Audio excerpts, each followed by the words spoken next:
Welcome. So here's the unique paper code.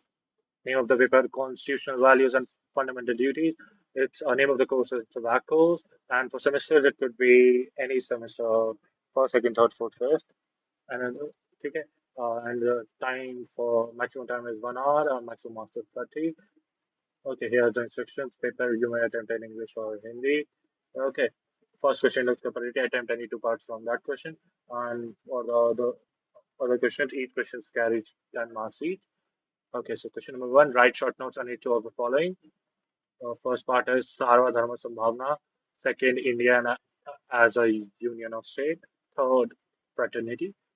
Question two: what do you understand by the expression unity and integrity of India? Question three: discuss the liberties granted by the Constitution of India. Question four: are fundamental duties adjustable? Explain. Thank you. And if you want any other PYQs, do mention in the comment section. Okay, I will post the.